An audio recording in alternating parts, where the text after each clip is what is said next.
സന്നിധി തന്നിൽ. യഹോവേ, നീ ഒരുത്തൻ മാത്രം ദൈവമാകുന്നു. 2 രാജാക്കന്മാരുടെ പുസ്തകം 19-ാം അധ്യായം അതിൻ്റെ 15-ാമത്തെ വാക്യം. ദൈവത്തിൻ്റെ അതിപരിശുദ്ധ നാമം വാഴ്ത്തപ്പെടുമാറാകട്ടെ. സ്വർഗത്തിൽ ദൈവം 10 കൽപ്പന കൊടുത്തപ്പോൾ 1-ാമത്തെ കൽപ്പനയായി നൽകിയത് ഞാനല്ലാതെ അന്യദൈവം നിനക്ക് ഉണ്ടാകരുത് എന്നതാണ്. തിരുവചനത്തിലുടനീളം അപ്രകാരം തന്നെ കാണുവാൻ സാധിക്കും. ദൈവം വീണ്ടും മെശിഹാ പ്രവചനത്തിൽ നമ്മളോട് ആഹ്വാനം ചെയ്യുന്നു.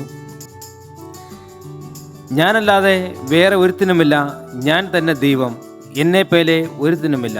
യെശയ്യാ പ്രവചനം 46-ാം അധ്യായം അതിൻ്റെ 9-ാമത്തെ തിരുവചനം.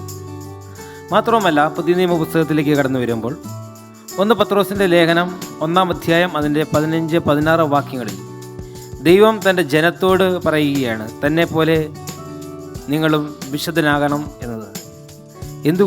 എന്തുകൊണ്ടാണ് അപ്രകാരം പറയുന്നത് എന്നത് വെളിപാടുകാരനായ യോഹന്നാൻ തൻ്റെ ദർശനത്തിൽ, സ്വർഗത്തെപ്പറ്റിയുള്ളതായ ദർശനത്തിൽ അദ്ദേഹം കൃത്യമായിട്ട് രേഖപ്പെടുത്തുന്നുണ്ട്.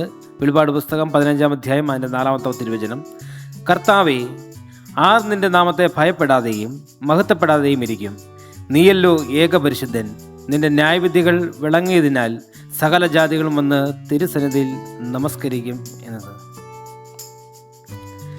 ദൈവത്തിൻ്റെ ന്യായവിധി പ്രകടമാകുമ്പോൾ എല്ലാ മനുഷ്യരും, ദുഷ്ടന്മാർ വരെ ദൈവസന്നിധിയിൽ എല്ലാം മുഴങ്കാലും മടക്കുമെന്ന് ഫിലിപ്പിയ ലേഖനം 2-ാം അധ്യായം 11-ാം വാക്യം ഓർമ്മപ്പെടുത്തുന്നു. ഇതെല്ലാം ഓർമ്മപ്പെടുത്തുന്നത് നമുക്ക് ആരാധിക്കുന്നതിന് വേണ്ടി ഒരേ ഒരു ദൈവമുള്ളൂ, അത് യഹോവയായ ദൈവം മാത്രമാണ് എന്നതാണ്.